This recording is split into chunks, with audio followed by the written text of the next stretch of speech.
Assalamualaikum teman-teman, terima kasih sudah menonton video ini. Nah, di sini saya menggunakan sekitar 1 kg tulangan ya.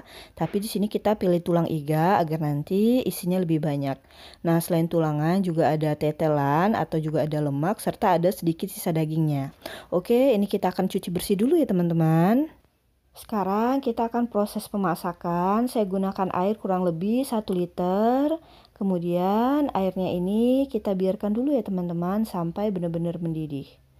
Nah, kalau airnya udah mendidih, barulah kita akan masukkan tadi tulangan yang sudah saya cuci bersih. Nah, di sini untuk proses perebusan pertama ini sebentar aja, nggak usah lama karena fungsinya hanya untuk menghilangkan kotoran, aroma tidak sedap, dan juga sisa darah yang ada pada tulangan.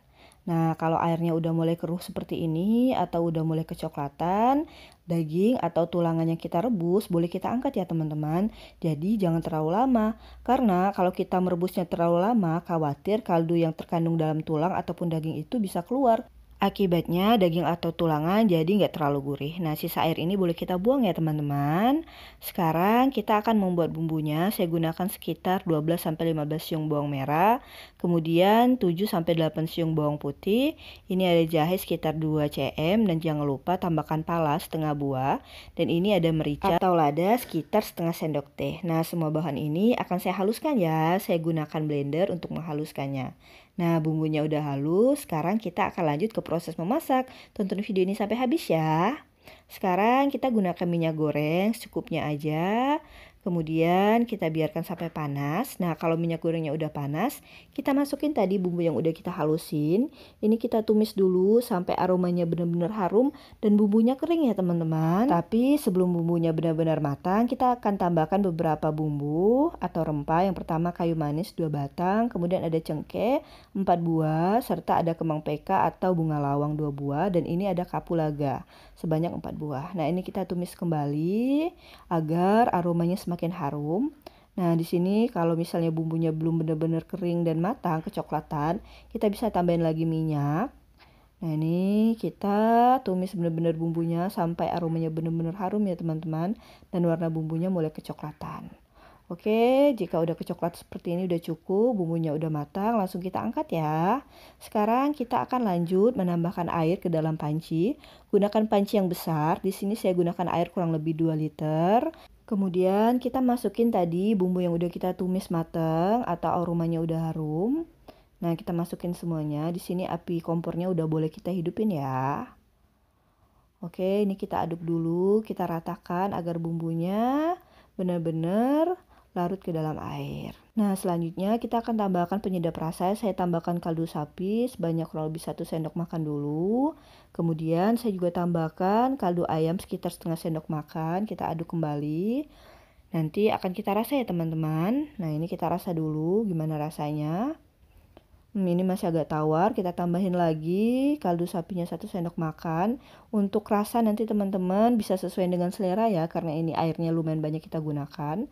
Saya rasa kembali, ini kurang asin, kita tambahin garam sekitar setengah sendok teh, kita aduk kembali.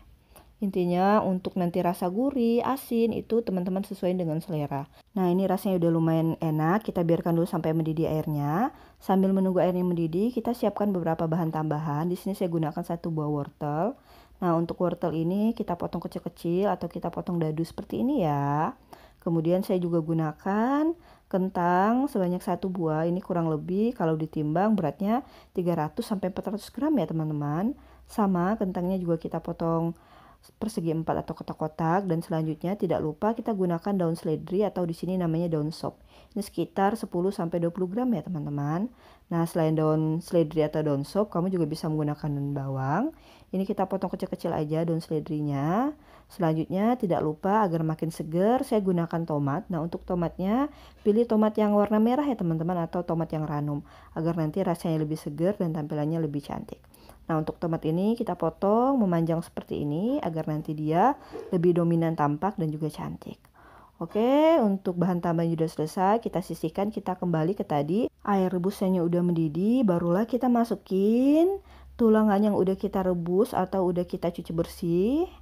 Nah, ini adalah proses pemasakan tulangan yang sebenarnya. Kita masukin semuanya ke dalam panci. Nah, ini pastikan semua tulangannya tuh terendam dengan air ya teman-teman. Nah, ini adalah proses pematangan daging. Kita gunakan api yang besar, kemudian panci ini akan kita tutup dan ini akan kita masak kurang lebih 8 menit ya. Gak boleh dibuka tutup pancinya. Setelah kita rebus selama 8 menit, apinya kita matikan. Nah, di sini posisi tutupnya nggak boleh dibuka sama sekali. Jadi ini adalah proses pengempukan. Jadi apinya kita matikan dan kita diamkan selama kurang lebih 30 menit ya teman-teman. Ini sudah 30 menit kita diamkan. Sekarang kita hidupkan kembali api kompornya dan akan kita masak kurang lebih 7 menit ya. Jadi proses pemasakannya atau perebusannya kurang lebih 15 menit. Nah, ini udah 7 menit, kita buka api tutupnya. Nah, ini udah mendidih banget. Ini insya Allah dijamin untuk tulangan atau daging yang melekat pada tulangnya udah empuk teman-teman, udah matang. Jadi cara ini tuh simple banget dan hemat gas. Kemudian kalau udah mendidih seperti ini, kita tambahkan kembali kaldu sapi agar nanti rasanya benar-benar gurih dan enak. Nah, ini kemudian saya rasa. Nah, ini rasanya udah benar-benar pas ya, udah enak. Barulah kita masukin tadi wortel yang udah kita iris-iris. Kita aduk, kita biarkan sampai mendidih. Jadi kita masukin topping-topping atau bahan tambahannya nih ketika tulang atau dagingnya udah matang ya teman-teman. Atau udah empuk. Nah, selanjutnya jangan lupa kita juga masukin tadi kentang yang juga udah kita potong-potong. Nah, jadi kentang yang kedua karena kentang ini teksturnya lebih lembut daripada wortel. Nah, di sini agar kentang dan wortelnya cepat matang, boleh kamu tutup kembali. Kemudian kita buka ya tutupnya. Nah, ini sebentar aja tadi saya menutupnya kurang lebih 2-3 menit. Kita akan cek apakah kentang dan wortelnya tuh udah lembut. Nah, ini kita aduk-aduk dulu. Kemudian saya ambil satu. Nah, ini kita ambil yang wortelnya ya teman-teman, karena tadi wortelnya itu lebih dulu kita masukin dan memang tekstur wortel ini lebih keras daripada kentang. Nah, ini udah matang, wortelnya menandakan udah matang, untuk kentangnya juga. Barulah terakhir kita masukkan daun seledrinya. Jadi daun seledri ini kita masukin ketika semua bahannya udah matang dan udah empuk. Kita aduk rata, kemudian ini saya rasa kembali untuk kuahnya. Nah, ini tuh kuahnya udah bener-bener enak ya teman-teman, udah bener-bener mantap untuk sop tulangnya. Agar lebih enak, kamu juga bisa menambahkan daun bawang ya. Nah, ini kita aduk-aduk, kemudian ini bisa langsung kita salin ke dalam wadah atau ke dalam piring sajian. Nah, ini dia sop tulangnya. Kemudian jangan lupa taburi bawang merah yang udah digoreng. Dan terakhir ini kita tambahin potongan-potongan tomat agar makin segar ya teman-teman.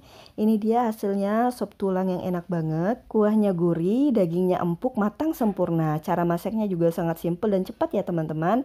Hemat waktu, hemat tenaga. Terima kasih sudah menonton video ini. Jangan lupa cobain di rumah ya.